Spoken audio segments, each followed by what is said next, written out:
en este espacio. De verdad, un privilegio poder platicar con mis amigos, mis amigas, mis compañeras y compañeros de centros de maestros, tanto federales como estatales. Y de verdad un privilegio poder compartir lo que hoy por hoy se viene trabajando, que no es menor el trabajo y el esfuerzo que desde 2016 en el mundo se está trabajando sobre esto del desarrollo del pensamiento matemático, y que hoy tenemos una gran oportunidad para abrir y aperturar el diálogo en México y así llegar al momento oportuno para que en nuestras aulas se viva la transición de enseñar matemáticas a potenciar el desarrollo del pensamiento matemático. Es por más interesante este ejercicio que hoy nos permiten realizar. Y antes de iniciar con el contenido propiamente dicho de la conferencia, de verdad quisiera agradecer a todo el equipo de coordinación del Centro de Maestros Otzolotepec por esta iniciativa que me hacen el honor de invitar para compartirles un poco este ejercicio que venimos realizando ya durante un buen tiempo, que incluso el trabajo del último libro empieza en 2014 y se concreta su publicación allá por 2016-2017, justo cuando Finlandia tomaba la determinación de expulsar de las escuelas el currículum en tanto contenidos de enseñanza e iniciaba un proceso de reconfiguración de la escuela para permitir la entrada de proyectos, para que el desarrollo de los estudiantes no fuese a través solamente del campo de conocimiento, sino la postulación y el impulso del desarrollo de talentos. Entonces, permítanme, por favor, agradecerles a todas las autoridades que hoy nos hacen favor de estar con nosotros, de la Dirección de Formación, la Subdirección, etcétera, incluso el maestro Rogelio, que en alguna ocasión estuvo dirigiendo los destinos y el rumbo de los EYEM, a todo el equipo de autoridades que hoy están con nosotros, y también agradecer a nuestras autoridades, a la doctora Rocío Gardiazabal Islas, directora de Educación Superior, por el apoyo que nos ha permitido para poder desarrollar esta actividad, y el acompañamiento que hoy tenemos del doctor Dionisio Velázquez, jefe del Departamento de Actualización de los EIEM, así como del doctor Elic Cerdán Zambrano, jefe del Departamento de Formación de los EIEM, y por supuesto el agrado y el apapacho para todos mis amigas y mis amigos de centros de maestros de todo el Estado de México. Es un verdadero orgullo y privilegio poder compartir esta tarde con ustedes. Pues bien, vamos a empezar un poco, antes de ver las primeras imágenes de la diapositiva, a contextualizar lo que ha venido ocurriendo como demanda de los últimos tiempos, desde el modelo de competencias que llega a México después de haber vivido una experiencia en el norte de Europa hace algunos años ya, que llega a través de educación media superior a México, y en los últimos años se plantea como un modelo que incluso llegó al normalismo en la penúltima reforma del 96-99. Por esas épocas llega la reforma al normalismo sobre el desarrollo de competencias. Cuando en México se impone, se implanta, se propone, se diseña un plan con este enfoque competencial, hubo necesidad de nuestros gobiernos de época de pedir apoyo a referentes teóricos para que pudiésemos ir entendiendo cuál era el sentido y el planteamiento del modelo competencial. Recordamos a Felipe Renao, a Sergio Tobón, entre otros, que vinieron a México a apoyar con sus propuestas para ir comprendiendo el sentido y el enfoque del modelo competencial. Sin embargo, los resultados que se tuvieron en las evaluaciones a nivel internacional dan cuenta de que México se ha venido quedando en los últimos lugares de las evaluaciones estandarizadas a nivel internacional, y que nos ubican en los penúltimos sitios de estos procesos de mirada mundial. Ahí hay dos aristas desde donde se pudiera leer. Sin embargo, en este momento no es el tópico y no me voy a meter en nudos problemáticos que no son propios de esta tarde. Sin embargo, los cito solamente como antecedente para poder entrar a la propuesta que hoy nos convoca, que es la mirada de la nueva escuela mexicana. Una mirada que está en construcción, una mirada que está aún haciendo ajustes en el modelo, que está revisando planteamientos con un equipo de profesionales que se han dado la tarea de replantear el horizonte de la formación en educación básica y normal, y que a saber, están en el tintero algunas cosas que aún tendrán que irse revisando y replanteando por este gran equipo de trabajo a nivel nacional, y que nos da la oportunidad de leer desde el borrador, vamos, desde el documento de trabajo, hacia dónde pudiera estar mirándose el desarrollo de un modelo curricular como el 2022. Encontramos con gran agrado que hay una mirada desde Latinoamérica. Este ya es un buen principio, porque las principales aportaciones teóricas del modelo que estamos revisando tienen un soporte teórico, epistemológico, sociológico, didáctico y pedagógico, con un grupo de personajes que emana su filosofía desde el corazón de Latinoamérica. Y nos referimos a pensadores como Pablo Freire, nos referimos a pensadores como de Sousa, como Aníbal Quijano, como Enrique Dussel y como el propio doctor Hugo Semmelmann, pero soportados incluso con aportaciones de un gran filósofo, sociólogo, también epistemólogo de nuestra época, Zygmunt Bauman.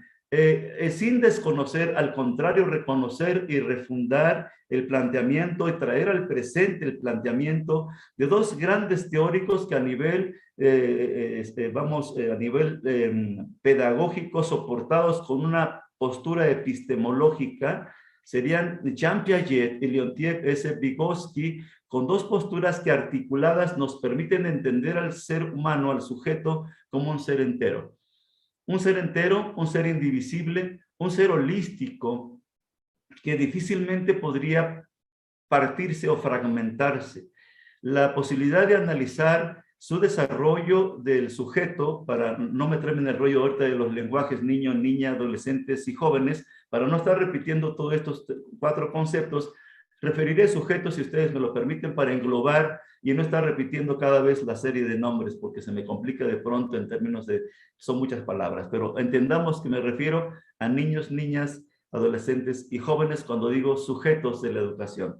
Entonces, esta concepción de sujeto no es menor porque los teóricos que nos están proponiendo para hacer la construcción de esta categoría de pensamiento, sujeto de la educación, tendríamos que ir reconfigurando esta idea a partir del presente.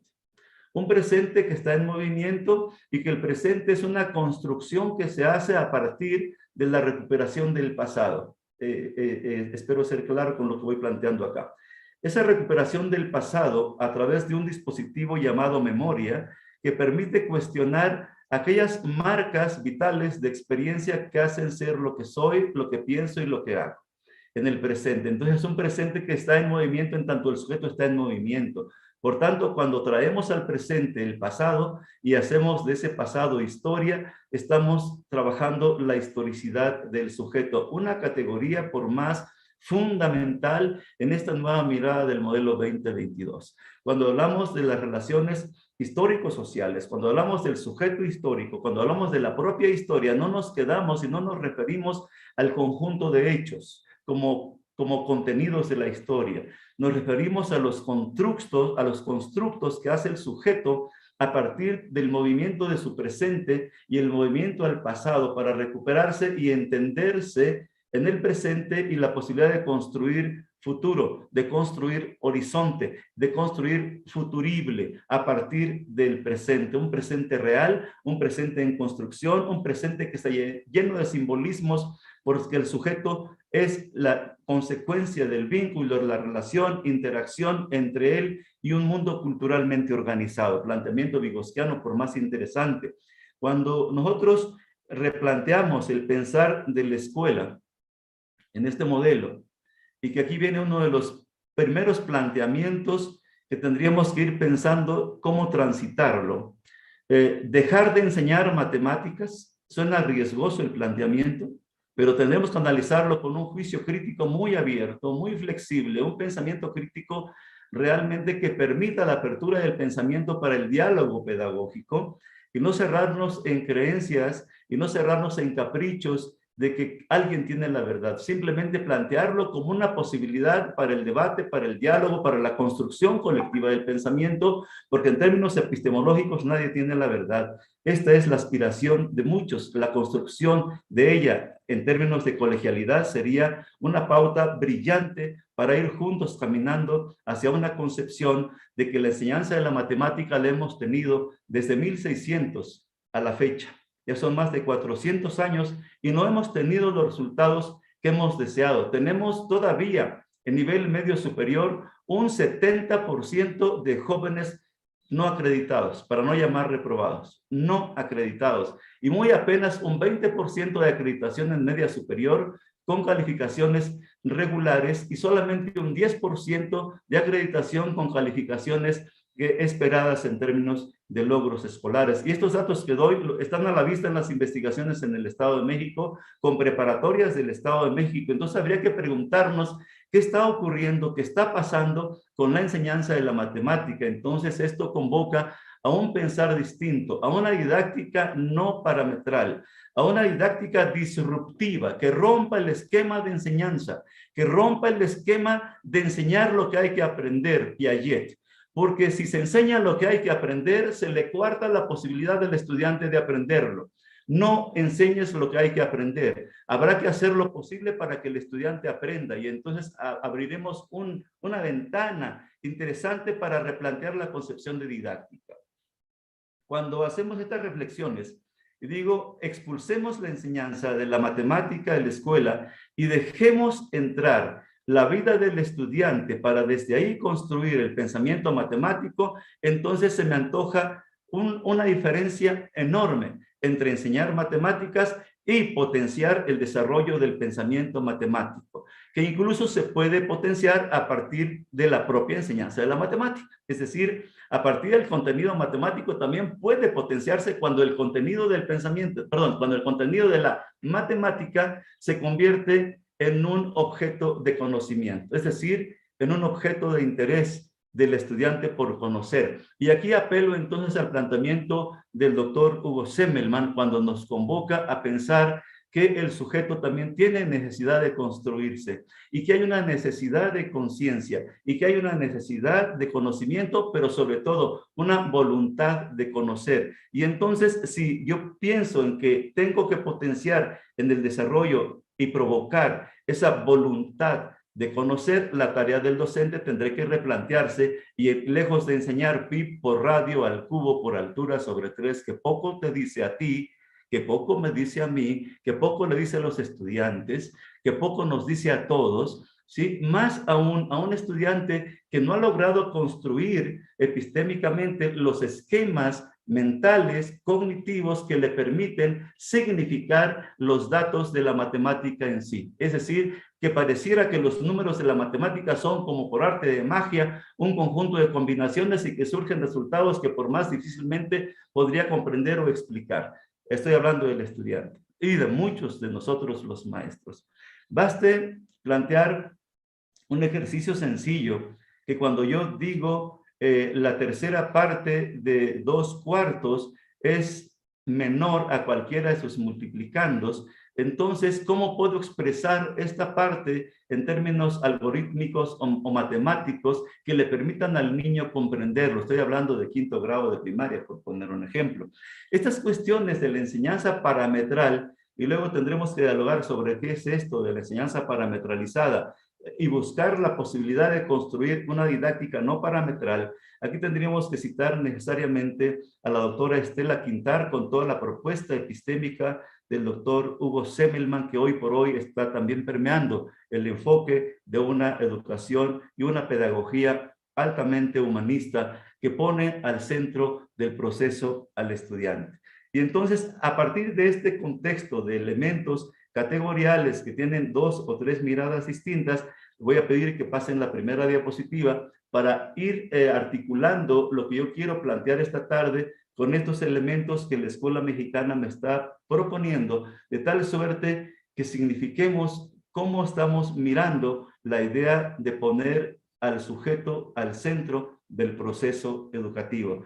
¿Qué entendemos por eso? ¿Cómo lo significamos? Y entonces, ¿cómo lograríamos hacer del aula un conjunto de vínculos, un conjunto de interacciones, un conjunto de fuerzas de voluntad, de conciencia, de intereses, de emociones incluso, para poder establecer que aquello que hay que aprender habrá que descubrirlo, y aquello que hay que aprender habrá que construirlo, y aquello que hay que aprender habrá que significarlo. Y solamente en estos tres conceptos hay por lo menos 4 grandes teóricos que me ayudarían a entender que lejos de enseñar lo que hay que aprender, habrá que provocar el deseo de aprender.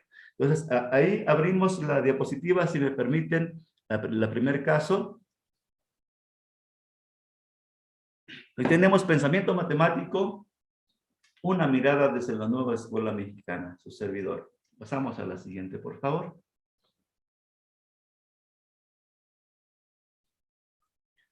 La nueva escuela mexicana coloca al centro del proceso educativo a nuestro estudiante. ¿Qué significa eso? Significa que el estudiante no es una tabula rasa, no es una hoja en blanco, es un sujeto con historia. Es un sujeto que trae experiencias, que trae saberes de distinto orden. Y cuando hablamos de conocimientos, hablamos de conocimientos de diferente tipo. Y aquí citaría a Jean Piaget con conocimientos físicos, conocimientos lógico-matemáticos y conocimientos sociales. 3 tipos de conocimientos por lo menos traen nuestros estudiantes. Y que eso me hace pensar que antes de suponer qué cosa es lo que voy a enseñar, tendré que averiguar qué cosa es lo que trae el estudiante desde el vínculo, desde la relación que estableció con su primer mundo, con la familia, con su comunidad y su contexto. Esto le trae una serie de circunstancias, de vivencias, de sensaciones, de experiencias. No es lo mismo la experiencia de un niño que habita en la comunidad de La Parota Quemada, en el municipio de Tlatlaya, pasando Santana y Catecoyan, para los que vienen del sur sabrán a quién me refiero, que los niños del Zarzal en San Felipe el Progreso, o que los niños de Tercer Cuartel en Aculco, o que los niños de Santa María Rayón, aquí rumbo a Tenango del Valle, o que los niños de San Carlos, aquí en Metepec. Es decir, aun cuando todos tengan la misma edad, sus experiencias son distintas. Aun cuando tengan la misma edad, sus vivencias son distintas, porque lo que hace la diferencia es la oportunidad que tienen de establecerse en relación con otros y con lo otro, con aquello que hay que aprender, y por lo tanto entonces aparece algo que se llama lenguaje, aparece algo que se llama mundo de significados, aparece algo que se llama capacidad de semantizar, y por lo tanto aparece otra cosa en los lenguajes que también se llama repertorio lingüístico, que eso abordaremos en la otra charla que tendremos aquí en el mes de mayo. Y cuando hablamos de estos planteamientos, la Escuela Nueva Mexicana se propone por trabajar más en el desarrollo del pensamiento matemático, ¿sí? Que para que se desarrolle esto integralmente no podemos enseñar matemáticas aisladas del mundo. Esto, a ver si lo logramos explicar bien. La matemática no es la matemática en sí. La matemática deriva de las acciones del mundo. Todo lo que tenga que ver con lo que somos y hacemos tiene que ver con la matemática, pero tiene que ver más con una capacidad de razón, es decir, con la capacidad de pensar. Pensar matemáticamente al mundo, fíjense nada más que interesante, está articulado con la ciencia, finalmente la matemática como ciencia y la matemática como lenguaje. La matemática tiene como el gran propósito esa capacidad, esa posibilidad de interpretar la realidad, de interpretar el mundo del sujeto. Es decir, cuando cuando el sujeto se pone en contacto con el mundo, esa posibilidad de interpretación del mundo tiene que ver con el pensar matemático. Hoy lo estamos mirando, por ejemplo, en los exámenes, y ustedes tienen muchísima experiencia en esto, en los exámenes de ingreso para el sistema educativo a través de UCICAM, vemos nosotros que el examen, por ejemplo, trae 2 lógicas.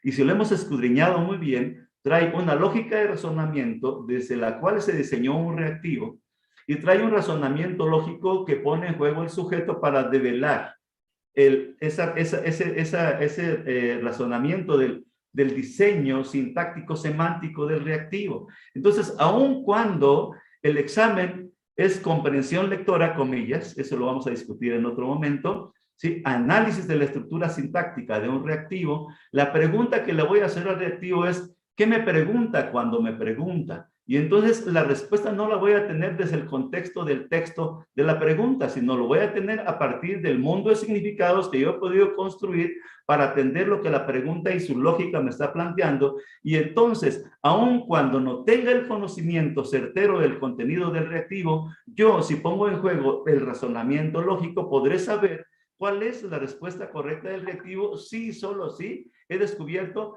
la lógica de razonamiento con la cual se diseñó el reactivo. No sé si fui claro con ese ejemplo, pero la idea es que no necesariamente tengo que ver números para saber qué es matemáticas.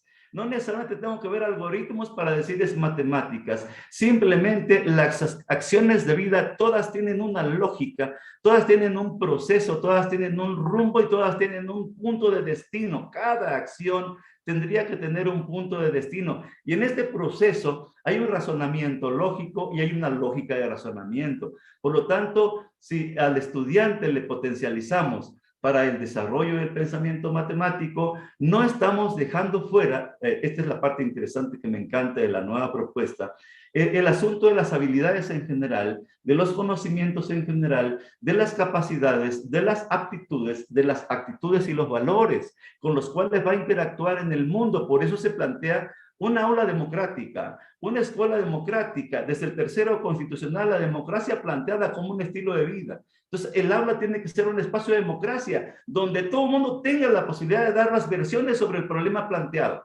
Un problema que emerge de la realidad del sujeto y que todos tienen la posibilidad de dar una mirada, un argumento, una colocación con la posibilidad de cometer error. Es decir, a ver si me logro explicar acá, porque esto es fundante en la nueva propuesta.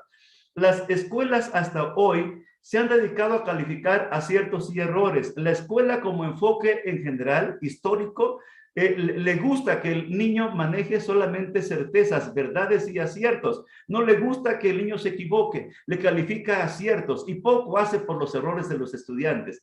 Lo poco que hace es tacharlos. Entonces, cuando en este enfoque de acá, lo que tenemos que valorar es justamente la oportunidad del error, es aperturar el pensamiento del sujeto para que cometa todos los errores que quiera, porque cada error le va a ir permitiendo en un proceso de aproximación sistémico y sistemático de las dos miradas a una respuesta de expertos, con un enfoque de construcción de sentido, de construcción de significado, donde la toma de decisiones sea la escuela, donde la escuela le permite y le potencia al chico para aprender a tomar decisiones que le lleven a una mejor calidad de vida, no hacer sumas, no hacer restas, no aprenderse las tablas de multiplicar de memoria. Ojo, este no es el planteamiento, porque si el asunto de la matemática fuera memoria auditiva y a memoria visual, como hemos venido viendo en los últimos siglos en la escuela, entonces hasta los pericos chiapanecos memorizarían la tabla de multiplicar. Si me explico, es decir, no es el problema del dato por el dato en sí, es el problema de qué cosa es lo que hago con el dato, cómo lo significo y cómo lo pongo en relación para descubrir una serie de circunstancias con las cuales yo puedo trabajar para resolver situaciones, problema de la vida, donde voy a aplicar justamente el pensamiento matemático. Si pasamos a la siguiente diapositiva, de favor. Esta mirada que yo estoy planteando acá del pensar matemático es un poco razonar más allá del dato en sí. Es trabajar la lógica, es trabajar la estimación, es trabajar las relaciones y aproximaciones sucesivas, es trabajar el descubrimiento, es trabajar la capacidad de equivocarme, pero darme la confianza de que me puedo equivocar y reconocer que es una manera distinta de responder y que de pronto puedo tener un argumento. Y aquí les voy a plantear algo que las investigaciones que he venido realizando en las últimas décadas me ha permitido encontrar.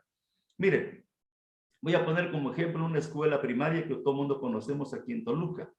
En la investigación que yo hago, encuentro un grupo de segundo de primaria, turno vespertino, en una escuela muy cercana aquí donde yo vivo, que le plantea a los niños, estoy dando la referencia 2001-2002, el problema que se plantea en esa época, para que tengamos el contexto de los valores.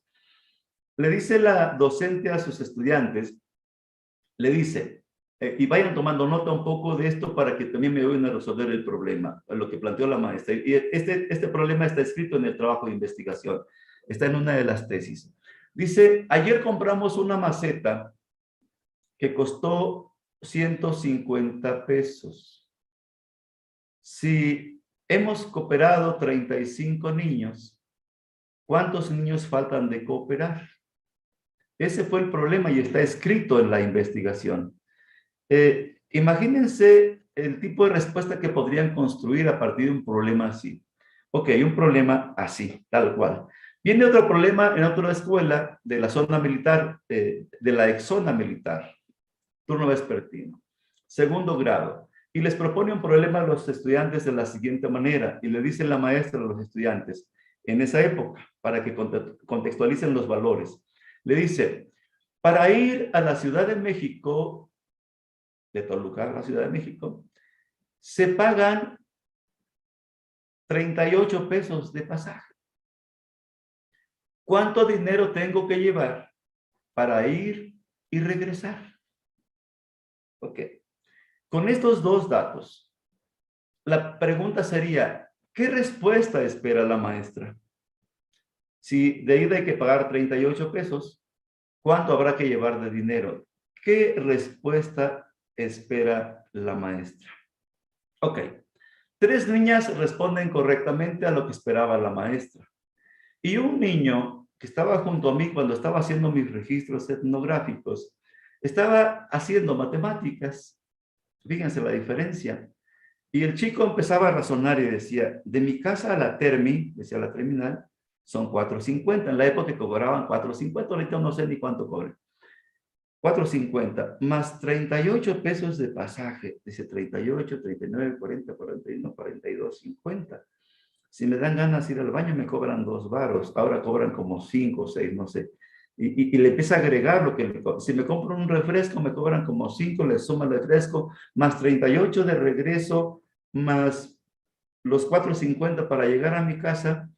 Y levanta la mano. Cuando ya tiene el dato, levanta la mano, pero ya habían pasado 3 niñas a dar la respuesta correcta desde la mirada de la maestra. Y le dicen, oh, Roberto, ya pasaron tus amigas. Y ya, o sea, como ya no tienes chance de opinar, ¿verdad?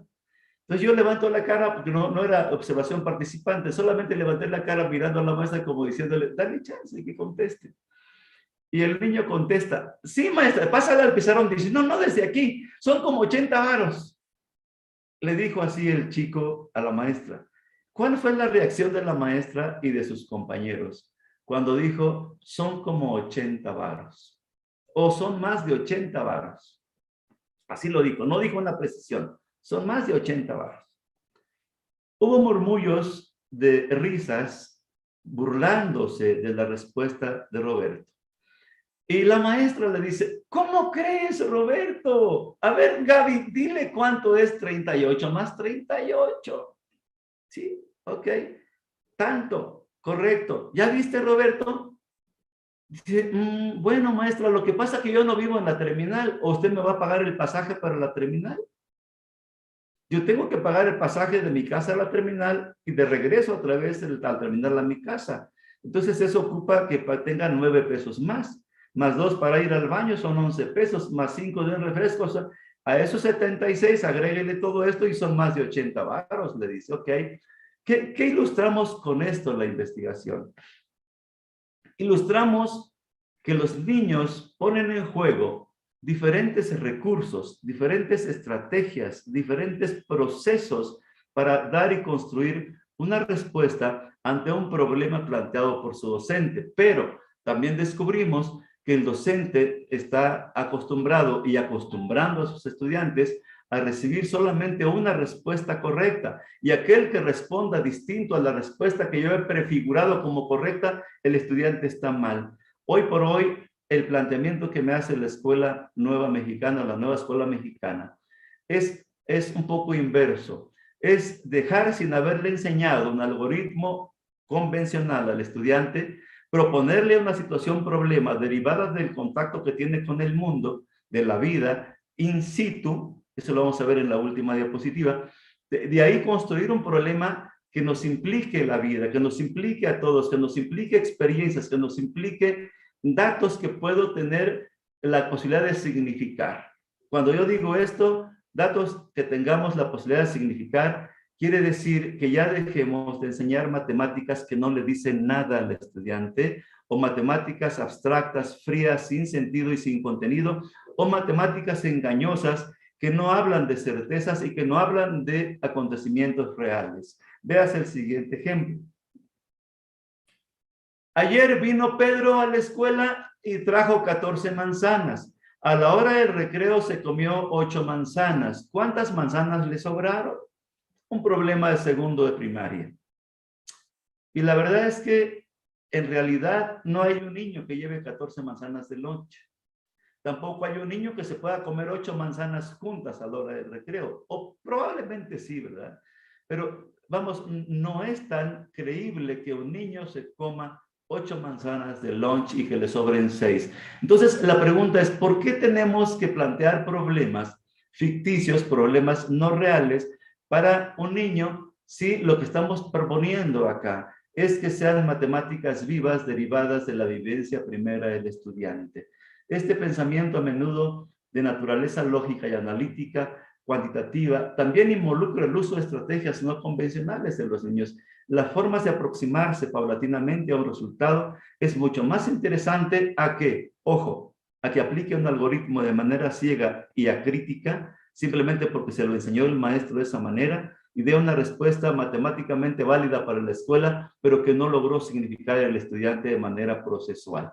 Esto es increíble cuando nosotros estamos proponiendo que lo que más importa en la construcción del pensamiento no es la respuesta. Ojo, tomen nota de esto. Lo más importante no es la respuesta, sino la manera como el estudiante llegó a esa respuesta. Lo que tuvo que hacer y que transitar como proceso para dar una respuesta. Y aún cuando ya dio la respuesta, lo que importa es retornar para averiguar qué fue lo que hizo, con preguntas de retorno epistémico, cómo te diste cuenta que, cómo supiste qué tuviste que hacer para, etcétera. Preguntas como esas que Frida Díaz Barriga le llama estrategias preinstruccionales, postinstruccionales, coinstruccionales, que aplica perfecto para poder entender que antes de que yo esté esperando la aplicación de un algoritmo para la solución de un problema escolar, tengamos que ver qué razonamiento el niño está utilizando o proponiendo para construir una versión matemática del mundo.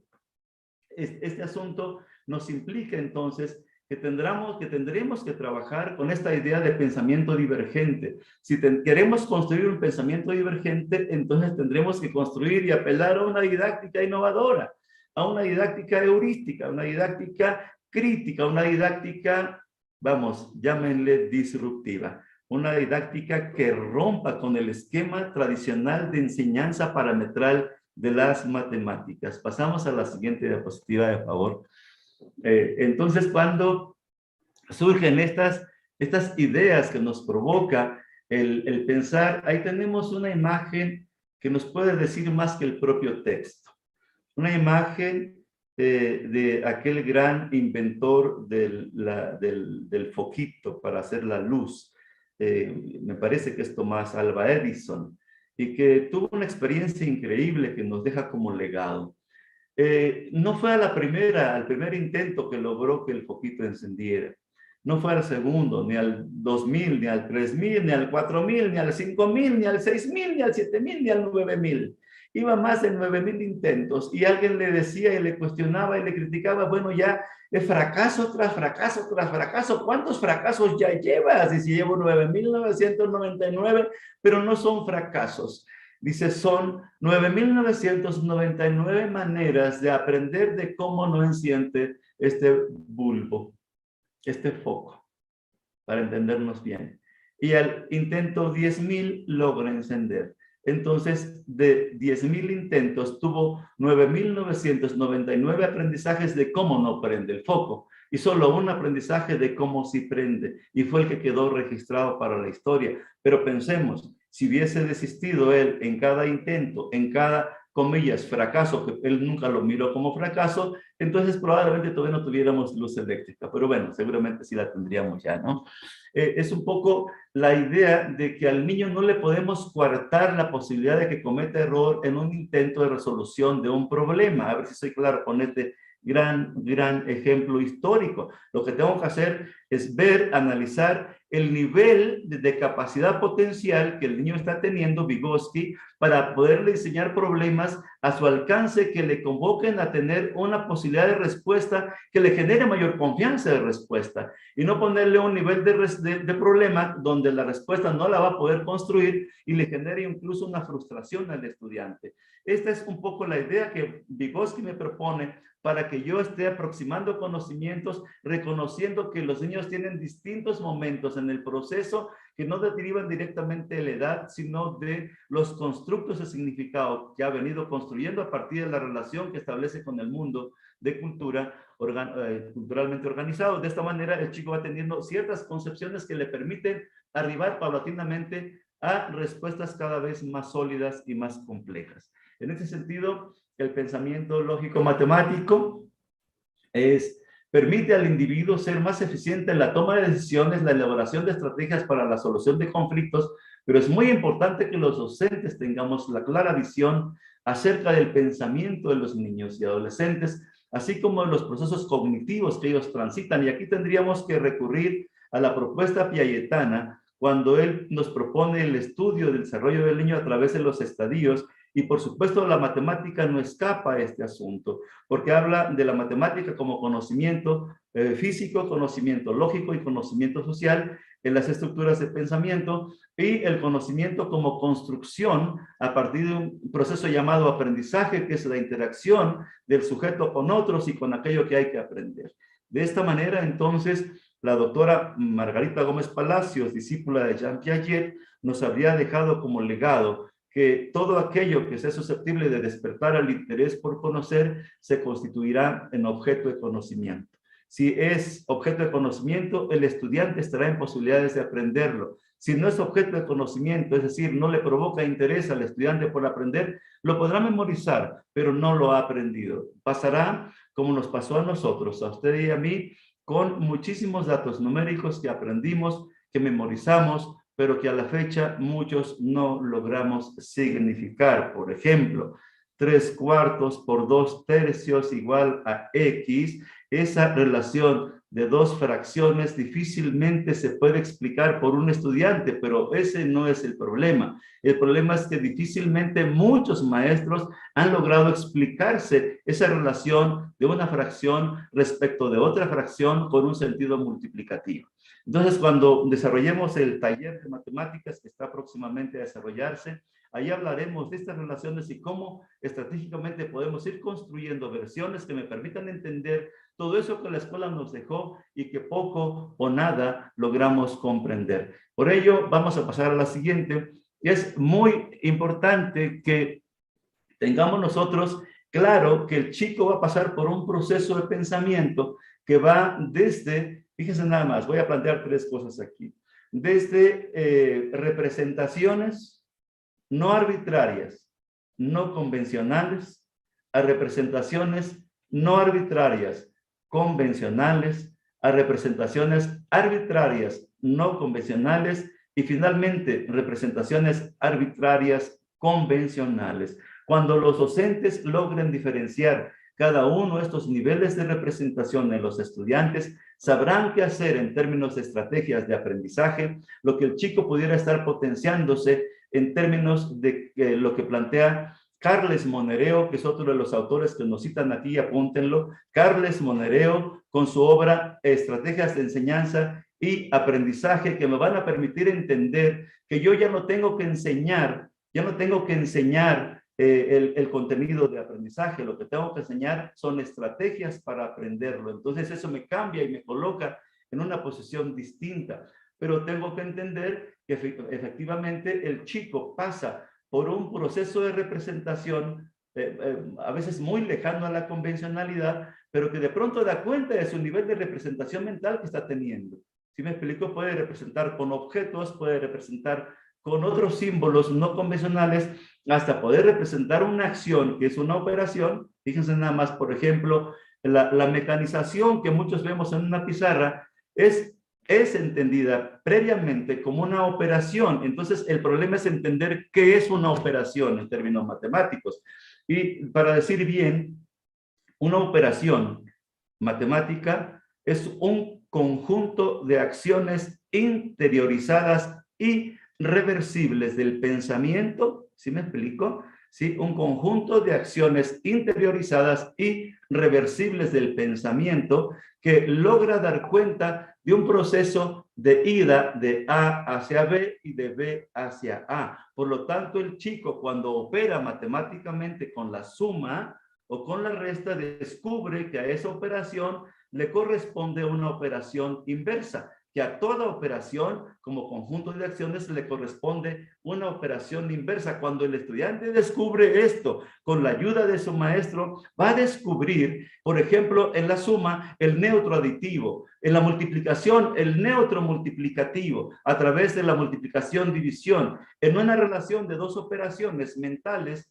Cuando decimos reversibilidad de pensamiento o reciprocidad del pensamiento, hablamos como un chico en dos operaciones lineales, A más B igual a C menos B igual a A. Entonces encontramos un proceso de reversibilidad del pensamiento y encuentra el neutro aditivo, el valor del cero. Entonces, y descubre que todo número sumado o restado con cero va a ser igual al mismo número. Pero eso, ¿cuándo lo va a entender el estudiante? Si no propicio una acción de reciprocidad y de reversibilidad de pensamiento para que el chico encuentre la oposición o las operaciones opuestas o inversas. Esto tiene que ver con un trabajo didáctico que no significa enseñarle a hacer sumas. O sea, no basta con enseñarle a hacer sumas, no basta con enseñarle a hacer restas, porque además me enseñaron a restar en la primaria y me enseñaron desde entonces a pedir prestado. Cuando me pusieron 100 menos 17, me enseñaron a pedir prestado a mis maestros. Ahora cada quincena, el día 12 o 13, ando pidiendo prestado. Por esa culpa del maestro, ahora aprendí a pedir prestado. Eso no lo pongan en la grabación, no es cierto, es un chascarrillo, ¿ok? Pero bien, el asunto es de que en lugar de pedir prestado en la resta, el niño aprenda a operar con la reversibilidad de pensamiento y entienda que lo que tiene que hacer es una desagrupación de un grupo de elementos para de ahí poder operar con la resta, y la resta entonces no es una mecanización, sino una operación opuesta a la suma. ¿Sí? Cuando el niño entiende todo este procedimiento, póngale todo lo que quiera de operaciones y no siquiera ocupará la calculadora, porque tenemos un gran problema en la escuela todavía. Y voy a poner un caso acá, muy real, de un grupo de campesinos de una comunidad que se llama San Pedro Telanisco en Tenango del Valle. Si alguien conoce la región a la cual me refiero, sabrá de qué estoy hablando. Ahí cultivan, entre muchas otras cosas, zanahorias. Y los agricultores sacan sus arpillas, esas bolsitas de colores de iscle, sus arpillas de zanahorias, y las bajan a vender ahí debajo del puente de la carretera Tenango y la autopista Iztapan, donde nace la autopista, y abajo del puente en la sombra, ahí ponen sus arpillas cruzadas de zanahorias.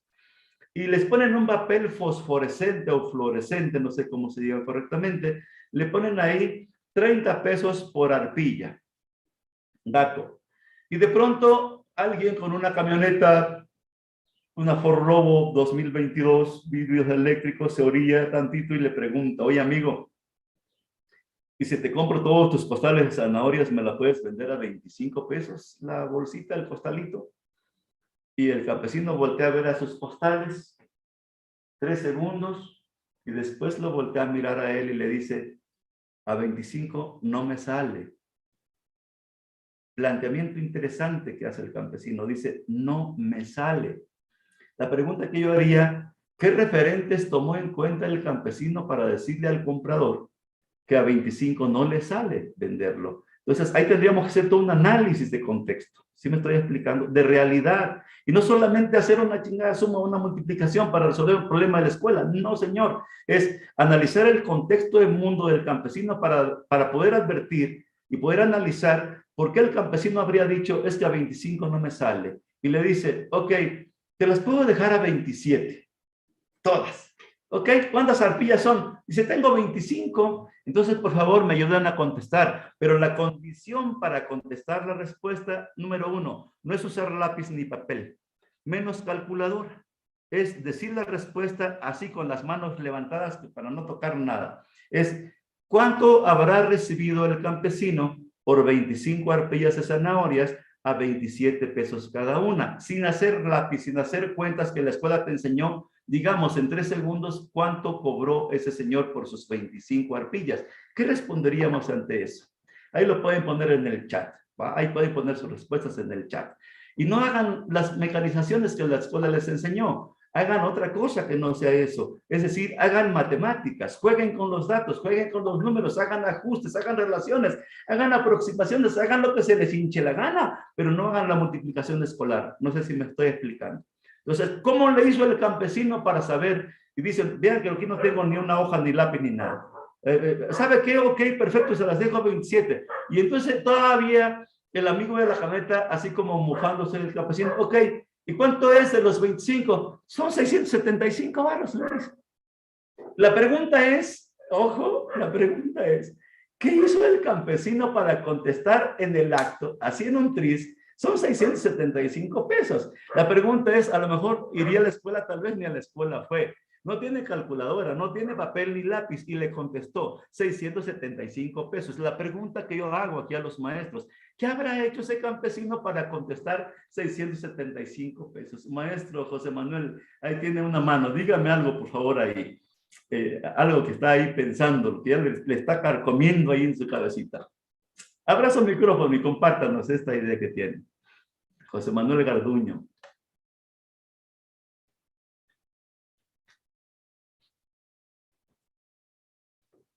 ¿O le seguimos? Le seguimos. Ok. Vamos a la siguiente diapositiva, por favor. El aprendizaje, vamos a ver la siguiente diapositiva, el aprendizaje como un hecho histórico contextual. Derivada de las reflexiones anteriores, tendríamos que nosotros plantearnos que la escuela ya tendría que dejar de enseñar matemáticas para cambiar el proceso a potenciar el razonamiento matemático y posteriormente representar matemáticamente al mundo, es decir, jugar al revés. Antes de enseñar la suma y luego poner problemas de suma, aquí hagámoslo al revés. Enfrentemos al chico a situaciones, problemas derivados de proyectos reales de vida, donde el niño haga matemáticas y posteriormente le llevemos a simplificar los procesos de representación. A ver si me expliqué. Tradicionalmente, ¿qué hacemos? Enseñamos los numerales, no los números. Enseñamos las representaciones convencionales del número, no el número. Si trabajáramos el concepto de número como Piaget, Constance Camille, Delia Lerner, del Consejo Venezolano y muchos otros más recomiendan, el chico estaría construyendo el concepto de inclusión, de pertenencia, relaciones no numéricas, relaciones numéricas, relaciones numéricas, relaciones no numéricas, de comparación de conjuntos, todo eso. Dice el maestro, ay no, qué hueva, es mucho tiempo todo esto. Pero es justamente eso es la base que le va a permitir al chico construir estas relaciones de pensamiento para la ulterior representación. Si no logramos construir el concepto de cantidad en el niño, difícilmente el niño sabrá que el 7 incluye el 6, al 5, al 4, al 3, al 2, al 1 y al 0, incluyendo el propio 7. Difícilmente lo entendería. Va en 4º grado y tiene problemas con inclusión numérica, cuando debiera haber resuelto el problema de la inclusión a los 6, 7 años de edad, según el proceso psicogenético propuesto por Jean Piaget. Entonces, cuando hablamos de la inclusión numérica a los 6 años de edad, el chico estaría operando matemáticamente con la suma, la resta y con algunos atisbos de la multiplicación y la división. Sin usar la enseñanza algorítmica de la multiplicación y la división, el chico estaría operando con ella. Es decir, no tiene que saber dividir para operar con la división. No tiene que saber hacer multiplicaciones para operar con la multiplicación. Entonces, lo que yo tengo que hacer es cambiar el asunto. Si me cambian la diapositiva, de favor, les voy a agradecer. Ahí está. Entonces, esta parte que yo estoy proponiendo aquí es transitar didácticamente de la vivencia a la experiencia y de la experiencia a la nueva vivencia y así sucesivamente. Entonces vamos a construir un enfoque como principio pedagógico que dice que voy a partir de lo más próximo al sujeto hacia lo más distante.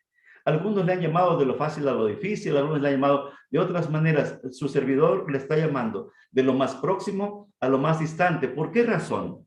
Porque aquello que le es más cercano al sujeto tiene mayor sentido y mayor significado para él. Entonces los procesos de comprensión serán mayores y más sólidos cuando las situaciones de aprendizaje son más cercanas al contexto del mundo del estudiante. De ahí entonces que nosotros propongamos que el aprendizaje tendrá que ser un aprendizaje circunstanciado. Este es un concepto nuevo que estamos trabajando, que se publicó ya en el tercer libro y que se publicó en la revista de UNIEM, la revista 00, con una explicación de cuando hablamos del aprendizaje circunstanciado, nos estamos refiriendo a todo aquel hecho, fenómeno, circunstancia que al niño le toca vivir y que le deja una marca, que le deja una experiencia, sea planeada o sea circunstancial, pero aquellas cosas incluso circunstanciales pueden dejar una experiencia con la cual el chico pueda estar construyendo conocimiento. Y de aquí tengo una experiencia documentada en un jardín de niños interesante, que cuando hablemos del campo de la ciencia, ahí se los poder plantear más ampliamente. Pero cuando hablamos del conocimiento por serendipity, esto es increíble cuando lanzamos una didáctica heurística, el conocimiento por serendipity, por descubrimiento. Jerónimo Brunner se sentiría halagado cuando el docente estuviera planteando estrategias de aprendizaje basadas en un proceso de descubrimiento, porque a la hora que busco algo, encuentro cosas que no buscaba y que son altamente significativas. Por ello, entonces, habrá que poder trabajar detonantes de los procesos de experiencia como aprendizajes potenciadores del pensamiento matemático. Si me apoyan con la siguiente diapositiva. En ese sentido, está agarrando forma esta idea de aprendizaje con sentido histórico-social. Cuando hablamos aprendizaje histórico-social, no nos referimos a la historia que la escuela nos enseñó. Aquella historia que nos remontaba a la época primera de la humanidad y luego la segunda era, tercera era, después la guerra industrial, la segunda, etcétera. No a esa historia. Cuando nos referimos a la situación histórico-social, es que ponemos al centro al sujeto y de ahí hacemos un retorno paulatino de su memoria y otros acontecimientos que están en la periferia del sujeto según la época, y vamos a hacer una reconfiguración de época del sujeto para entender lo que está ocurriendo en este momento como presente. De ahí entonces que nosotros planteamos que las actividades en sí no son las responsables de este proceso transformador. Las estructuras cognitivas del sujeto, sino la apropiación de ese bagaje cultural que permite que el sujeto como un ser humano histórico, un sujeto historizado, que se va construyendo a partir de las relaciones que establece y que por supuesto el docente es un sujeto muy importante que en el modelo para el 2022 se reconoce como un gran profesional de la formación, un gran profesional de la docencia, un gran profesional de la educación, porque va a transformar la vida social, va a transformar la vida de los sujetos, va a permitir y provocar que haya una fundamental construcción en cada niño, cada niña, cada adolescente, para que hagan representaciones de la realidad a través de diversas acciones, de diversas estrategias, a través del diálogo, a través de círculos de reflexión, círculos de diálogo, círculos de aprendizaje, a través de una serie de herramientas que recuperen el desarrollo mismo del sujeto y sus circunstancias. Cuando hablo de esto, no solamente refiero a Karl Marx, con este planteamiento del sujeto y sus circunstancias, sino refiero también a otro filósofo más acá, un filósofo japonés, Nishida, que él plantea el centro del proceso educativo como la circunstancialidad. Le cuestiona al propio Marx y le dice, ¿qué pasaría con las circunstancias sin sujeto? ¿Quién hace a las circunstancias sino al sujeto? Y efectivamente hay un movimiento dialéctico, hay un movimiento dialógico entre el sujeto y la circunstancia, y entonces todo aquello que sea provocado o incluso no provocado por el sujeto como un acto circunstancial puede convertirse en un dispositivo de aprendizaje. Pasamos a la próxima diapositiva, por favor. Y vemos nosotros con esta diapositiva que lo que estamos planteando es realmente un aprendizaje in situ. Y aquí voy a compartir una brevísima experiencia de un maestro que en esta parte de la investigación me hizo favor de participar. un maestro por acá de Temascaltepec, de una ranchería que se llama Albarranes, hacia abajo en la montaña. Este maestro de sexto grado propone trabajar matemáticamente su didáctica o didáctica y matemática a través de proyectos, donde no enseña la suma por sí sola, sino la suma se utiliza como un instrumento, como un recurso para operar matemáticamente con el proyecto. Y entonces impulsa, había como en todo el sur del Estado de México, muchas casas abandonadas de gente que hace sus casas y se va para los Estados Unidos por distintas razones. Y están ahí las casas que no sirven para absolutamente nada. Entonces se le ocurre una brillante idea de crear una pequeña granja de pollo, de engorda, y empezó a sacar estudios y relaciones matemáticas con sus estudiantes a partir de comprar paquetes de pollos. Hicieron el cálculo de inversión por estudiante, por grupo, con la participación de padres, y vieron que la duración de alimentar a esos pollos son 13 semanas para sacarlos al mercado. Y entonces empezaron con 400 pollos. El paquete estaba a 20 pesos la pieza, es decir, a 200 pesos el paquete de 10 pollos. Por 200 pollos estarían pagando, no sé, 8,000 pesos tal vez, ¿no? Por 400 pollos, perdón. 8,000 pesos. Y entonces empiezan a hacer cuentas con los estudiantes a partir del diseño del proyecto, la inversión, lo que tendrían que gastar, y concluyen que semanalmente habían que gastar o invertir 1,500 pesos para alimentar a sus 400 pollos, para ponerlos a punto de venta hasta las 13 semanas. Entonces multiplicaron 13 por 1,500 y les da algo así como 20 y tantos mil pesos, más los 8,000, como 30,000, más o menos estimado.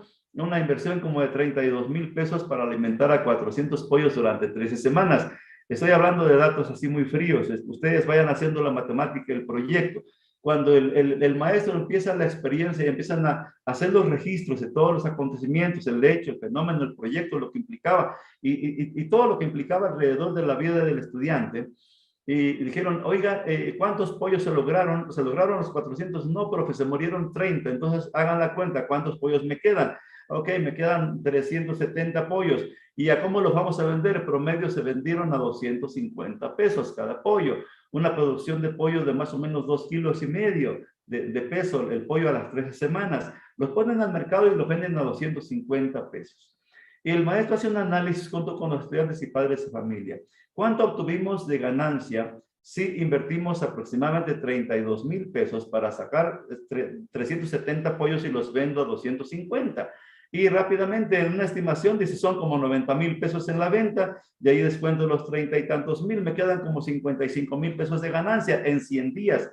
Dije, bueno, vamos a ver, analizar, ¿es buena inversión? ¿Hubo buena ganancia? ¿Le podríamos seguir? ¿Qué estoy haciendo con el pensar de los niños? Ok, si dividimos esa ganancia entre los 23 niños que formamos el grupo de sexto, ¿cuánto invertimos y cuánto ganamos en 13 semanas? Pues sería conveniente echar a andar otra cría de otros 400 pollos, o le seguimos cada mes con 400. ¿Qué creen ustedes que hicieron los estudiantes y padres de familia? Bueno, esa es una hipótesis que luego se las voy a platicar en otro momento. Lo que quiero ilustrar es todos los campos de formación que se trabajaron con un proyecto. No solamente se trabajó matemáticas, se trabajó ciencia, se trabajó civismo, se trabajó cultura, se trabajó trabajo en colaboración, se trabajó trabajo en equipo, se trabajaron valores, se trabajaron actitudes, se trabajaron todos los campos de formación del currículum. Se trabajó a partir de un proyecto global, totalizador, holístico, de la granjita de pollos. La pregunta es, ¿sería posible pensar en proyectos de distinto orden en los distintos contextos de las escuelas? Maestras, maestros, me quito el sombrero. De verdad, que es posible impulsar proyectos de vida, porque Finlandia nos está poniendo el ejemplo. Hoy ya no enseñan matemáticas, hoy trabajan proyectos de vida a partir de los talentos de mis estudiantes. Ya no es forzar al estudiante a dar respuestas que todos respondan igual. Cada quien que responda según sus potencialidades, pero que desarrollen sus talentos. Eso es lo fantástico, porque puedo tener en un grupo de 23 estudiantes a grandes músicos potencialmente, maestros o jóvenes atletas que van a saltar saltos de longitud, o chicos que van a ser artistas, chicos que van a ser escritores, y 3 matemáticos, porque todos tienen que memorizarse las raíces cuadradas, binarias y todo lo demás. O sea, ¿por qué razón lo tengo que obligar? Si la escuela lo que tiene que hacer es potenciar al sujeto para que tenga un mejor estilo de vida. Es el que le plantea el tercero constitucional en el sentido de democracia, en el tercero constitucional. Habrá que revisarlo ahí. Por lo tanto, entonces, esta diapositiva me coloca en que no tengo que plantear conocimientos matemáticos aislados del mundo del sujeto. Tendremos que provocar situaciones que tengan que ver con la vida para que el sujeto se encuentre en situación, in situ, en el acto, en el hecho, en el momento y en el lugar, desde donde, cuál, y poder derivar nuevos conocimientos y saberes matemáticos. Este enfoque tiene algunos principios. Vamos a ver la siguiente diapositiva, por favor.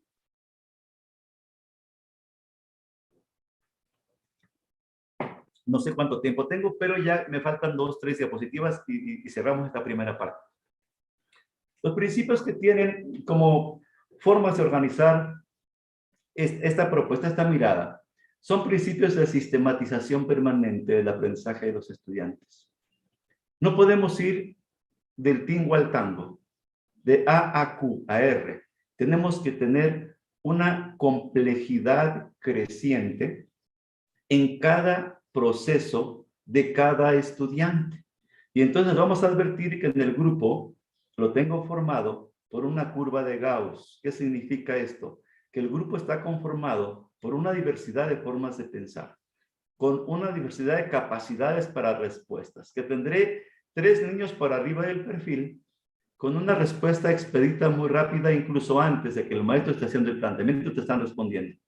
Son niños que no ocupan tanto apoyo y que te responden rápidamente porque han construido una serie de estructuras de pensamiento que les permite articular y construir una versión según el problema que estemos planteando.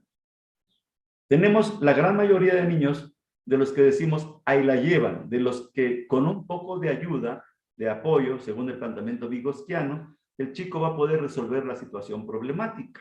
Pero tenemos 3 o 4 niños que aún ni con la ayuda los niños serán capaces de responder el problema. ¿Por qué? Porque el problema supera el nivel de desarrollo en el cual se encuentra el estudiante, el desarrollo próximo. Tendríamos que advertir entonces que el nivel del problema que estoy planteando aquí tendrá que ser ajustado a las condiciones y posibilidades de respuesta de mi estudiante, no pensando en el problema que él presente, sino la capacidad potencial que está manifestando.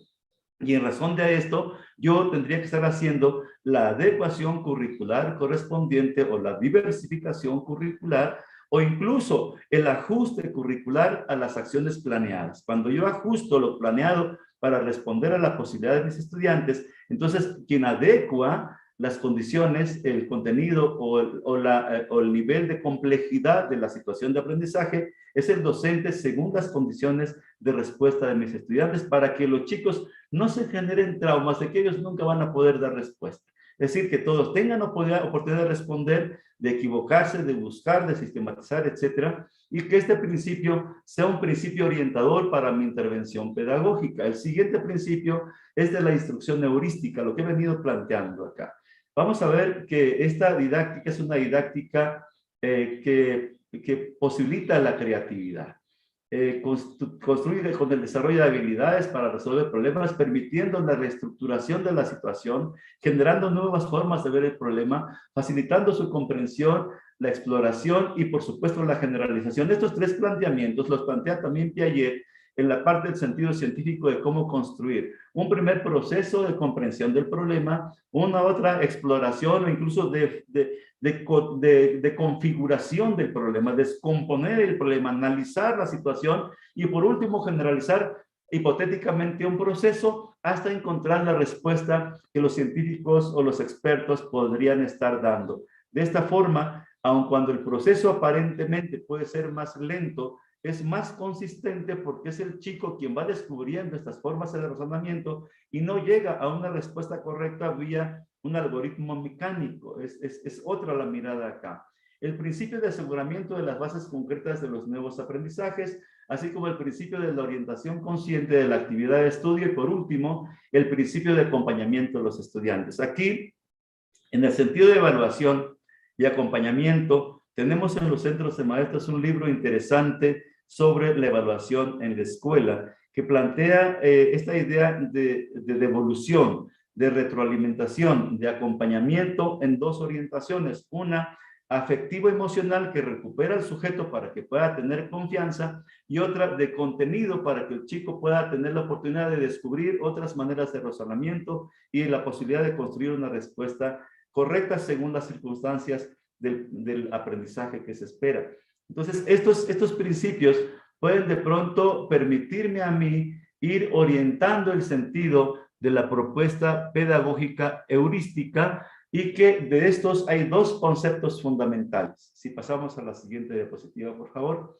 Dos conceptos fundamentales, y el primero, que desde el Instituto de Pensamiento y Cultura en América Latina, que en su momento el doctor Hugo Semmelmann planteara para México, desde Chile para México, fue el enseñar a pensar.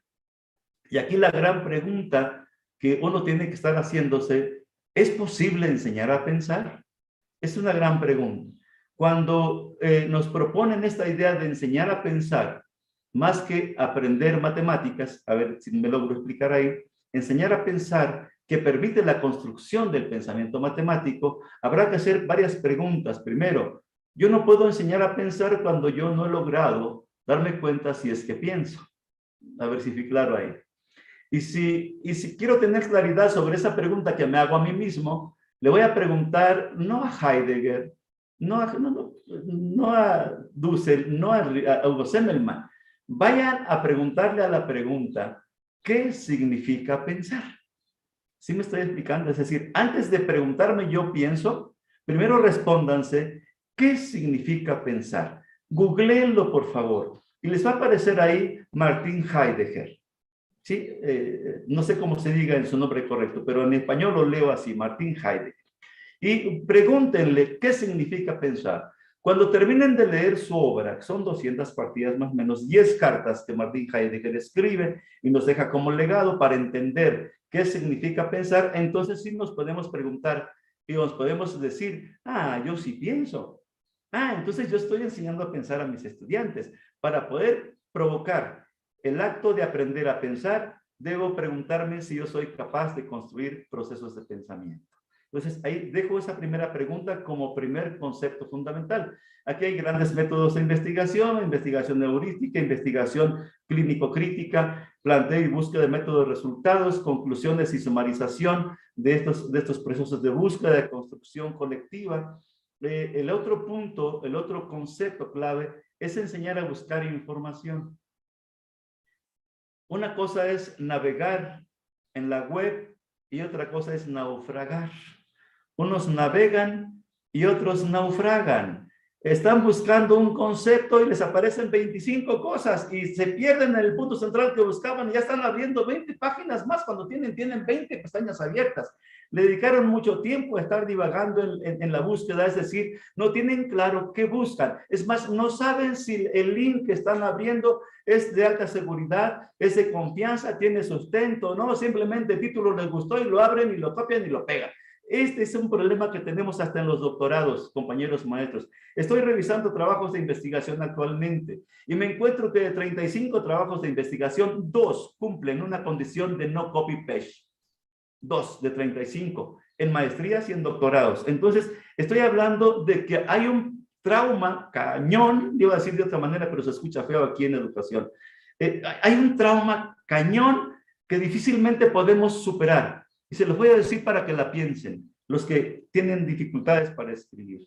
Se llama trauma de enfrentar la hoja en blanco. Y de esto voy a hablar en el curso de escritura, en la conferencia de escritura. Y lo tenemos en las maestrías y doctorados. Un maestrante o un doctorante le es más fácil presentarme un ensayo de 200 cuartillas que entregarme un escrito de 20 hojas. ¿Escucharon eso? A ver, lo vuelvo a repetir. Dice, mejor le entrego un ensayo de 200 cuartillas, porque de esas 200 cuartillas, lo único que tiene como producción es su introducción y sus conclusiones.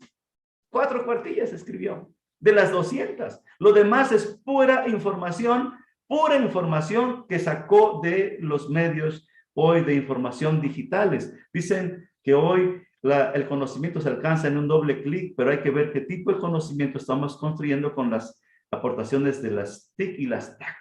Ok, el problema es cómo superar esta inercia de dejarme desaparecer por los que saben, por los que escriben, por los teóricos, por todo lo demás, y anulamos el pensar epistémico.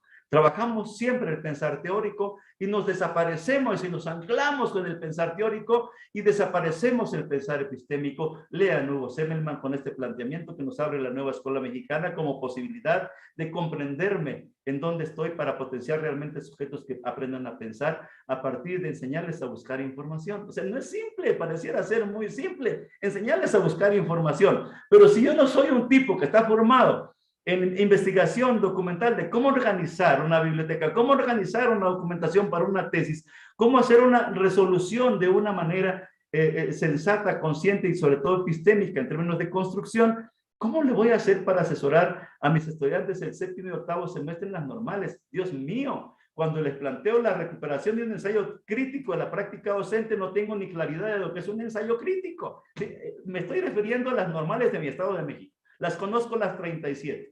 He trabajado para muchas de ellas como invitado honorífico. Y los problemas que tenemos es un problema de escritura. No es un problema de investigación. A ver, tome nota de esto. El problema no es problema de investigación, es un problema de escritura. El problema no es un problema de investigación, es un problema de lectura. Si resolvemos esos dos grandes problemas, compañeros, podemos ser grandes investigadores. Tan simple como esto, pues. Y aquí está la matemática como un dispositivo objeto de ser investigada. Yo tengo 3 tesis sobre matemáticas. No soy matemático, nunca fui a la escuela a estudiar matemáticas, pero me encanta escribir sobre este asunto de pensar matemático. Pero luego discutiremos esto en grupos pequeños. Discutiremos qué onda con este asunto de cómo potenciar una otra didáctica que permite el rescate del sujeto y no aplaste al sujeto con broncas de repetición mecánica y memoria inmediata, memoria de corto plazo y que al fin de cuentas no le va a servir gran cosa al estudiante. Pasamos a la penúltima, creo que ya es diapositiva. ¿Qué es la educación en grupos? Por lo tanto, nosotros potenciamos y planteamos una didáctica que ponga en relación a los sujetos. Una didáctica, y aquí les voy a hablar a los compañeros y amigos de secundarias, con todo mi respeto y mi amor, con toda mi admiración al esfuerzo que hacen en secundarias con sus clases de 50 minutos y que llega el otro a quitarlo de clase y entra otro y entra otro y entra otro cada 50 minutos. Pobres chamacos, por Dios, no quisiera estar en sus zapatos de esos chamacos que cada 50 minutos cambian de canal, cambian de contenido, cambian de materia y cambian de maestro. Y al único que le hacen caso es al de matemáticas o al de física. A los demás, pues no tanto. Yo no sé por qué, pero históricamente le hacen caso al de mate. Porque llega e impone el que hace estos chingones, porque hay como chingues de matemáticas, ¿no? O sea, perdón por el lenguaje, no es con fin de molestar a sus oídos, es una parte didáctica, el uso de poner énfasis en la palabra. Pero les voy a pedir una cosa, hagan un esfuerzo extrahumano para que sus estudiantes ya no estén formados en el aula mirándose las espaldas. Es una didáctica que empezó hace más de 420 años, y todavía sigue perdurando hasta el siglo XXI, 22 años después. ¿Sí me estoy explicando? Voy a cualquier aula de secundarias y todavía veo filas de niños mirándose las espaldas. Yo aquí estoy poniendo una imagen a la izquierda. Yo estoy proponiendo una didáctica donde los niños se miren cara a cara, donde los niños se miren frente a frente y miren sus expresiones y miren sus opiniones con el oído, miren sus opiniones con la vista, miren sus opiniones con la sensibilidad de mirarse. La mirada se construye, no es la vista la mirada. Una construcción de mirada es una colocación del sujeto en el contenido del mensaje del otro. Y cuando alguien interesante o cuando alguien aporta algo interesante en la fila de, o sea, hasta mero atrás, ¿qué cosa es? ¿Qué hago yo si estoy adelante? Volteo a ver y no tengo sillas giratorias.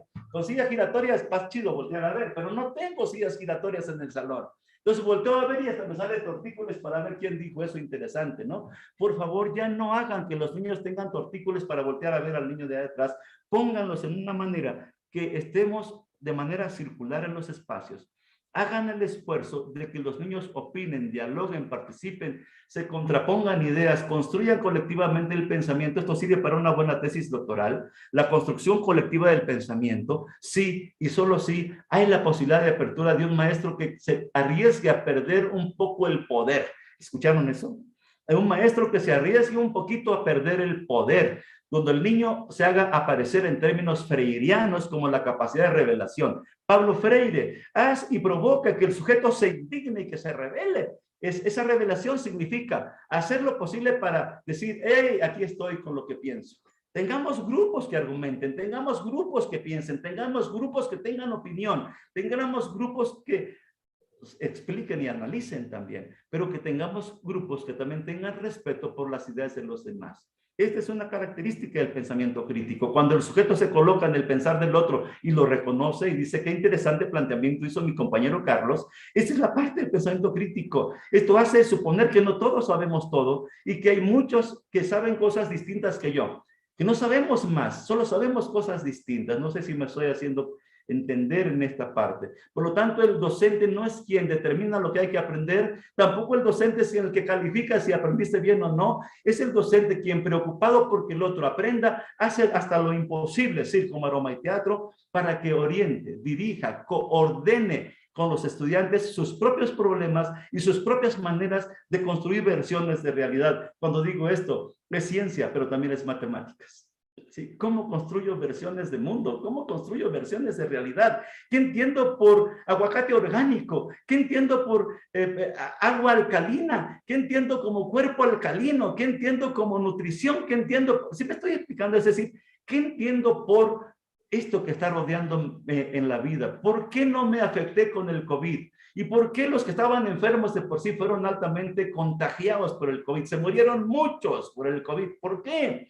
¿Fue el COVID quien los mató o fuiste tú quien te dejaste morir porque no previste cuidar tu cuerpo y que venga el COVID, me pegue aquí, se muera, se desintegre y no me afecte? Entonces es un plano que se llama, ojo, lo voy a trabajar en la siguiente conferencia cuando trabaje lectura, es el cuarto plano de la formación que se llama el arribo a la conciencia. La conciencia. Es decir, cuando trabajamos la formación, solamente lo voy a anunciar ahorita, abordamos 4 procesos. Es el acceso a la información, que es uno de los planteamientos que abordamos ya en un momento. El segundo es cómo transitar de la información al conocimiento. Número 3, cómo transitar del conocimiento a la capacidad de pensar, y ahí está donde estamos en este momento. Y el cuarto plano es todo un sujeto que ya logra transitar de esa capacidad de pensar, que implica capacidad de preguntar, cuestionar y problematizarse, y problematizar la realidad y el mundo, cuestionar por lo que pasa, por lo que oye, por lo que ve.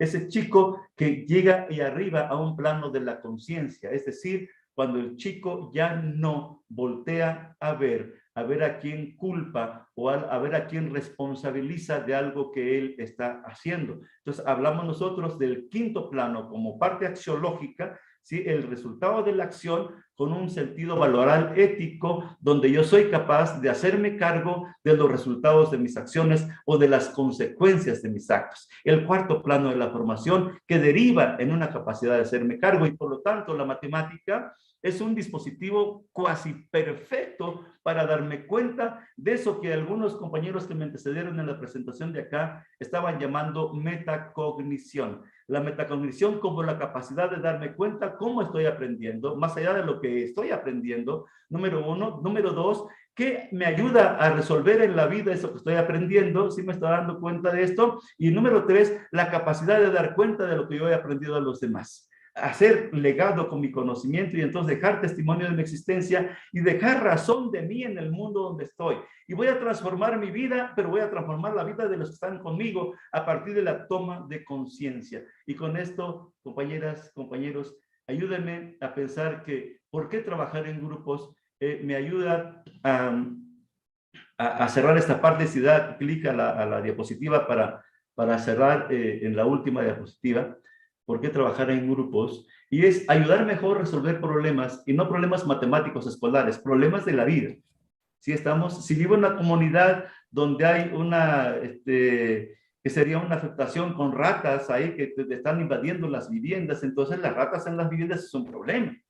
O es un síntoma de un problema, averiguar por qué hay ratas. Entonces hay que ir a hacer un trabajo de estudio con la comunidad para que no tengamos problemas con las ratas. Si estamos, hay que generar nuevas habilidades, hay que ir al contexto del trabajo grupal, realizando habilidades sociales de diálogo, de comunicación, de empatía, de comprensión del otro, de relacionarme con otros más. Acuérdense que podemos aprender con y de los demás. Y por último, de ejercitar una comunicación asertiva entre todos, de tal suerte que lo que yo cuestione, que lo que yo problematice, no sea para humillar al otro, sino sea para recuperarlo y para potenciarlo. Es decir, yo reconozco la valía de tu planteamiento, sin embargo, yo podría hacer otra cosa para que mis respuestas fueran diferentes. ¿Qué podríamos hacer al respecto? ¿Qué opinan? Y no digo qué, simplemente provoco para que los demás digan posibilidades de razonamiento distintos. Amigas, amigos, estamos ante una gran oportunidad de replantear nuestra vida didáctica, de recolocarnos como maestros innovadores, como maestros con una didáctica totalmente disruptiva, si quieren llamarle, una didáctica que permita rescatar el sentir y el pensar, las emociones y las razones, que permita rescatar los planteamientos piagetanos, pero también los vigosquianos, pero también permita rescatar los planteamientos de, ay, se me fue el nombre, que planteaba la parte emocional, dice, el niño que siente va camino del niño que piensa. No solamente es razón y cognición, también es emoción. ¿Sí? Es un planteamiento desde la psicología social, que permite replantear este asunto donde el chico, antes de ser razón y cognición, es emoción, es sensaciones, es percepción de sí, de mundo. Esta parte la dejaríamos ahí como una oportunidad, otra, para mirarnos desde la escuela nueva mexicana. Pues muchísimas gracias. Yo aquí le dejo. Ojalá haya una serie de preguntas que nos permitan seguir averiguando sobre este asunto y seguir aprendiendo, por supuesto. Muchas gracias. Afirmación categórica. La nueva escuela mexicana implica en esencia al humanismo como parte formadora de los educandos al mover sus saberes. Agradecemos al doctor Gabriel Rojo Vences el mover sus saberes técnico-pedagógicos para con nosotros, lo cual nos da pauta a seguirnos actualizando día a día en este campo formativo tan importante para nuestro estado y para nuestro país. Las vivencias que nos acaba de contar son laudibles para ponerlas en marcha a la voz de ya. Gracias. Pasamos a la parte de las preguntas que por ahí nos hicieron llegar a través del chat y a través del canal de YouTube. Una de ellas, por aquí nos hacen llegar que se consultan, son 3. ¿Qué hacer con ese juego de palabras de los números algebraicos para lograr en los educandes aprendizajes esperados o claves y llegar así a los rasgos de perfil de egreso en el campo pensamiento matemático? ¿Cuáles son algunas estrategias que nos recomienda para abordar los temas complejos de fracciones, de lenguaje algebraico y trigonometría en la educación básica? Y la número 3, ¿existen procedimientos o técnicas esenciales para mejorar el cálculo mental en los niveles de educación primaria y secundaria? Esas son las 3 cuestionamientos que le hacen a usted, doctor Gabriel Rojo. Muy padres preguntas, ¿eh? Gracias. No olviden tomar datos, porque próximamente voy a abrir un curso de Matemáticas 1, Matemáticas 2 y Matemáticas 3, es decir, preescolar, primaria y secundaria. Pensamiento matemático para esos 3 momentos. El rescate de la génesis del pensamiento matemático en preescolar es genuinamente importante para entender la pregunta número 1. El sentido algebraico, más allá de las relaciones numéricas, yo lo plantearía como el pensamiento algebraico. Sí, es decir, no me voy a quedar con las relaciones numéricas en sí mismas, atrapadas como lo que hemos venido aprendiendo. A más B igual a C, A por B al cuadrado menos 3 sobre 4. O sea, esas cuestiones no me están diciendo absolutamente nada, y está probado, está probadísimo que esos conocimientos no alcanzan para resolver un problema de ingreso a la prepa. ¿Sí me explico? La preparatoria tiene un examen que tiene que ver con razonamiento, con manejo de información, con habilidades de pensamiento, y entonces no solamente es conocimiento en sí, Es otra cosa lo que te preguntan en los reactivos de ingreso a la secundaria, de ingreso a la licenciatura, de ingreso a la maestría. Y entonces, cuando tenemos estas relaciones de pensamiento, el problema algebraico se comprende a partir del análisis y descomposición de las partes. Es muy simple cuando yo propongo un ejercicio para primaria. Miren, yo planteo un caso real que mi padre hiciera conmigo. Antes de morir, yo soy el hijo número 11 de 13 hijos. El único que tiene estudios y al que menos tierra le dejó. A todos los demás hijos les repartió, al que menos le dio fueron 4 o 5 hectáreas, ahí para arriba, 6, 7, 8 hectáreas. Y al más flojo y que nunca estudió en la escuela y que no produce nada y que no sabe, flojo el tipo, a él le dio más terreno, a él le dio 6 hectáreas. Y a mí me dio solamente 2 hectáreas. Y me dijo, hijo, tú no ocupas de la tierra. Tú ocupas muy poco de la tierra porque tú ya vives de otra manera. Y tus hermanos no tienen de qué vivir, vivirán de la tierra. Y entonces, seguramente tu hermano X dijo, le voy a dejar más tierra para que se ayude un poquito más. Es bien huevón, o sea, entonces no va a trabajar nunca. Lo que va a hacer es vender su tierra y entonces obtener ahí algo para que pueda vivir mejor. Y es comprensible la filosofía del Tata, ¿no? Y entonces me dije, ok, papá, si gusta regalarle mi tierra a los demás hermanos, yo no la ocupo. Regáleselas. Dice, no, mijo, yo quiero que tú tengas un recuerdo mío. Y entonces les planteo el caso. No es gran terreno, solamente que esas 2 hectáreas están de forma cuadrada. ¿Sí estamos? Entonces, ¿cuánto tendría que medir de pronto mi terreno para que fueran 2 hectáreas si es de forma cuadrada? Esa es una pregunta para todo el mundo. Muy sencilla como esta. A ver si me estoy explicando. Es decir, no tiene mayor ciencia. Un problema como este es un terreno cuadrado que es 2 hectáreas. ¿Cuánto tendría que medir por lado? Y le pregunto a los maestros que tienen maestrías y doctorados. No le pregunto al niño de cuarto. A los que estamos aquí. ¿Cuánto tendría que medir por lado mi terreno de 2 hectáreas para que tenga 2 hectáreas si es cuadrado? Número 1. Número 2, planteo otro problema. Yo quiero acercar mi terreno. ¿Sí estamos? Ocupo ponerle 20 postes en cada lado para poderlo cercar con púas de alambre. La pregunta que hago es, ¿cuántos postes necesito para cercar mi terreno que es cuadrado? Si por lado deben haber 20 postes. Y estoy convencido que ahorita muchos me dirían 80 postes. Yo diría, esa es una respuesta escolar. Pero no es una respuesta de pensamiento matemático. Es una respuesta que se responde con un problema algebraico, ¿sí me explico? Pero entonces la cuestión algebraica aquí queda como un acto mecánico que no me permitió hacer un trabajo de pensamiento matemático para advertir que no son 80 postes los que ocupo en el terreno cuadrado. ¿Sí me estoy explicando? Es decir, es mucho más importante plantear una situación donde el chico construya versiones de realidad y después las represente matemáticamente, a enseñarle relaciones numéricas abstractas que nada tienen que ver con el sentido y significado del sujeto. O sea, es un poco lo que yo podría compartir acá. Pónganle en la vida situaciones reales que el niño pueda entender para que ahí represente algebraicamente lo que está haciendo. Ejemplo, si 1 kilo de tortillas tiene 32 tortillas y aquí somos 6 personas que vamos a comer y la idea es que nos comamos la misma cantidad de tortillas entre todos, ¿ya cuántas tortillas nos van a tocar? Y mis hijas me decían cuando iban en la primaria, ya papá come, olvídate de las matemáticas. O sea, porque todo es matemáticas, ¿ok? Compré la mitad de una sandía, fíjense nada más, cosas como estas le estoy planteando para que un poco signifiquemos lo que quiero decir. Compré la mitad de la sandía y de esa mitad le regalé 3/4 partes a la señora que me ayuda a hacer el aseo. La pregunta que hago, ¿qué parte del total de la sandía le he regalado? Un poco para resolver el problema de las fracciones, las relaciones y el cálculo mental. Junto. O sea, vean ustedes el planteamiento. La pregunta, ¿cuánto compré de sandía? La mitad. De ahí le regalé 3/4 partes a la señora que me ayuda a hacer el aseo. La pregunta es, ¿qué parte del total de la sandía le he regalado a esa señora?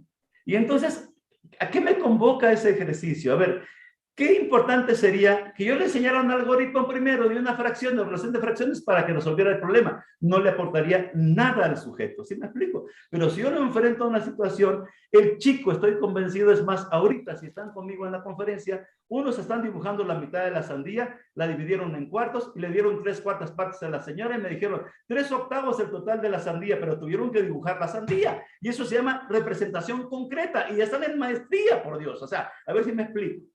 ¿Ocuparon una relación algebraica para responder al problema de la sandía? No, pago con cuello que no lo hicieron. Si ustedes revisan de los 70 personas casi que estamos conectados acá, si alguien escribió en su hoja para responder 3/8 de la sandía, si escribió 2/3 por una mitad igual a 3/8, entonces, compañeros, yo me cambio de escuela y me voy a la escuela que ustedes estudiaron.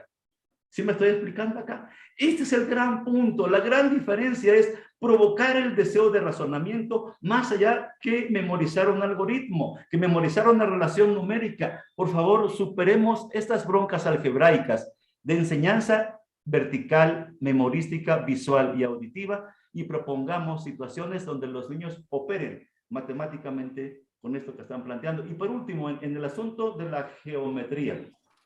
Brillante. Es brillante este asunto. Lo primero que tengo que trabajar desde preescolar es conservación del espacio geométrico, la apreciación geométrica, la inclusión del espacio geométrico y por último la representación geométrica. Entonces, pero la educadora muchas veces equivoca su enseñanza y dice que la circunferencia se llama círculo. Y entonces hasta le pone sopita alrededor de la circunferencia, le pone estambre de color rojo a la circunferencia y a eso le llama círculo. Entonces, ¿el niño qué entiende como círculo? ¿Lo que está adentro o la circunferencia? La rayita roja es el círculo y se lleva una mala concepción y le dice a su mamá, mira mamá, aquí está el círculo. El círculo, esa rueda alrededor. No, señores, eso no es el círculo es el contenido de la circunferencia. Y entonces estamos enseñando de origen la percepción de la geometría. Estamos mal informando. Y luego me llego a tercero de primaria con base por altura sobre 2. Y encuentro que los maestros tienen serias dificultades para concebir qué es la altura en un triángulo. No tienen el concepto de perpendicularidad. No tienen el concepto de perpendicular, vértices opuestos a la perpendicularidad para construir el concepto de altura. Sin embargo, todo el mundo enseñó base por altura sobre 2. ¿Qué memorizó el niño? Base por altura sobre 2. Pero les digo, por ejemplo, ¿conocen Toluca el centro? Conocen la avenida Juárez, estoy seguro, la que está entre Hidalgo e Independencia, y en medio nace una calle que se llama Primero de Mayo. Y entonces ya les di pistas, ¿verdad? Yo les digo, compañeros, la próxima sesión va a ser en vivo, va a ser presencial, y va a ser en la perpendicular de Primero de Mayo y Juárez. ¿Escucharon la consigna? Va a ser en la perpendicular de Primero de Mayo y Juárez. Muchos se van a preguntar, ¿y dónde es eso? ¿Sí me estoy explicando, amigos? Es decir, ¿para qué chingados sirvió el nombre de las líneas geográficas, el nombre de las figuras, si no construyo el concepto geométrico de la relación con el mundo? Este es el gran problema, la percepción geométrica, la conservación del espacio geométrico y la representación del espacio geométrico. Los lenguajes geométricos, ¿para qué me sirven? Me salgo por la tangente, ¿no? O la secante, o sea, son términos que no logré significar y la pregunta es, ¿para qué sirvió aprenderme secante, tangente y todo ese desmadre de conceptos que en la vida voy a ocupar? Sí queda, o sea, es mejor plantear situaciones donde el chico construya verdaderos saberes que le permitan resolver situaciones en la vida, a que el niño almacene un mundo de información que como por arte de magia dan como resultado estos números. Pero de verdad no se pierda el curso de matemáticas. Desde ahora les invito para que se vayan inscribiendo ahí con los compañeros de Solotepec que nos hagan favor de invitarlos. Ya les pasaremos las fechas y lo haremos de manera híbrida.